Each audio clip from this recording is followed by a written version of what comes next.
Saya baca amarnya. Mengadili. 1. Menyatakan terdakwa Haris Azhar tidak terbukti secara sah dan meyakinkan bersalah melakukan tindak pidana sebagaimana didakwakan penuntut umum dalam dakwaan pertama, dakwaan kedua primer, dakwaan kedua subsidiar, dan dakwaan ketiga. Amar putusan untuk saudara Fathiah kami bacakan. Mengadili. 1. Menyatakan terdakwa Fathiah Maulidiyanti tidak terbukti secara sah dan meyakinkan bersalah melakukan tindak pidana sebagaimana didakwakan penuntut umum dalam dakwaan pertama, dakwaan kedua primer, dakwaan kedua subsidiar, dan dakwaan ketiga.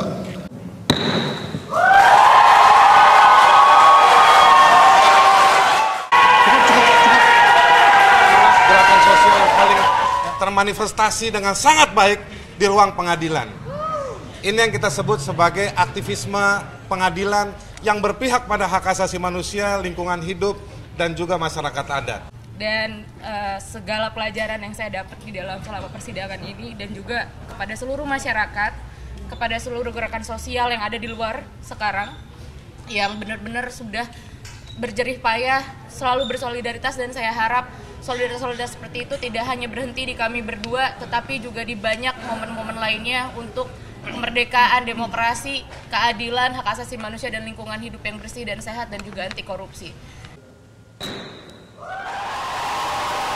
Dalam pertimbangannya, majelis berpendapat bahwa apa yang diperbincangkan Fathiah dan Haris bukanlah termasuk penghinaan.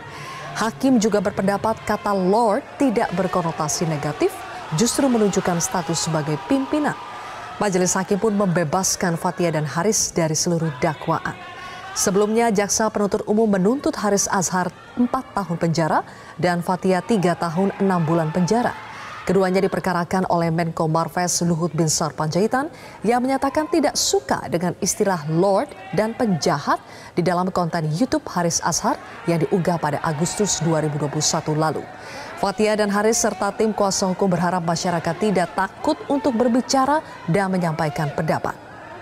Selamat untuk Pak Haris dan Fathiah ya, walaupun belum bisa plong karena kita masih menunggu memori kasasi yang disampaikan oleh jaksa penuntut umum, apa kira-kira yang menjadi keberatan mereka atas putusan bebas tersebut, sehingga memang tim kuasa hukum juga perlu mewaspadai substansi dari memori kasasi tersebut yang seharusnya menurut saya ya, di banyak negara kalau putusan bebas itu tidak bisa dikasasi ya, di banyak negara ya putusan bebas tidak bisa dikasasi. Artinya apa? Memang semua unsurnya tidak terpenuhi dari 3 dakwaan yang disajikan oleh jaksa penuntut umum terhadap Fathiah dan terhadap Haris.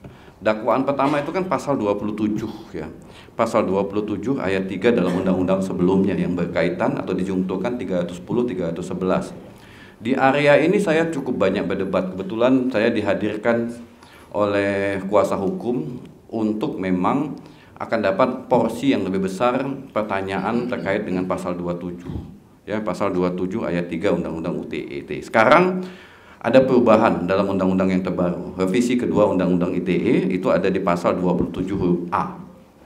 Nah, saya menyatakan bahwa delik pencemaran nama baik itu adalah delik material, tetapi jaksa menyatakan delik formil.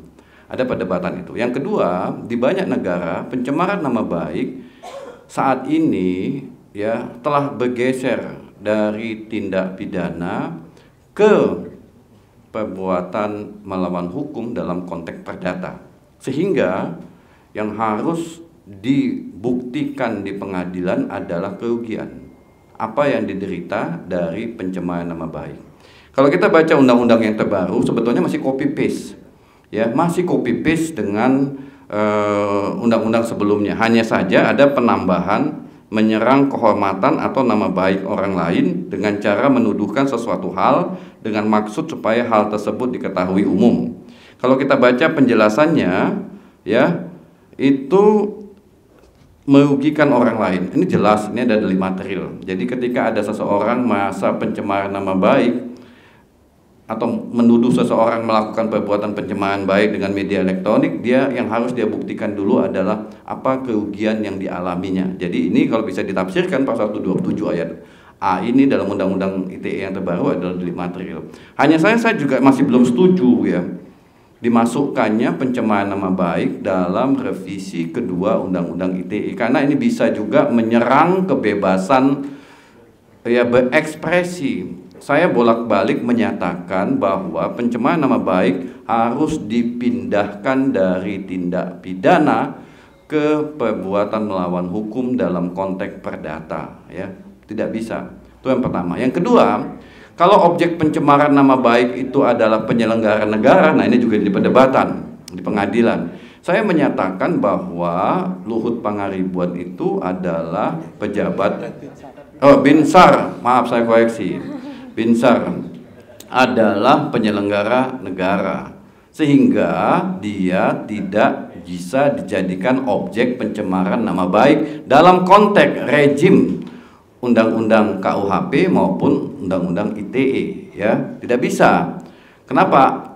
Ya, yang bisa jadi objek pencemaran nama baik itu adalah masyarakat sipil yang dirugikan karena perbuatan orang lain, ya, karena perbuatan orang lain. Jadi beliau itu norma pencemaran nama baiknya nggak bisa dipakai. Karena itu saya ingin tahu, walaupun di dalam pertimbangannya hakim tidak menyebutkan soal itu, tapi saya perlu baca secara utuh ya, tapi dalam pertimbangannya memang tidak menyebutkan soal itu. Apa yang disampaikan oleh Fathia, apa yang disampaikan oleh Haris adalah benar berdasarkan hasil pemeriksaan. Jadi bukan pencemaran nama baik. Ya, jadi fakta yang disampaikan oleh Haris, fakta yang disampaikan oleh Fathia terbukti benar dan tidak mengandung pencemaran nama baik.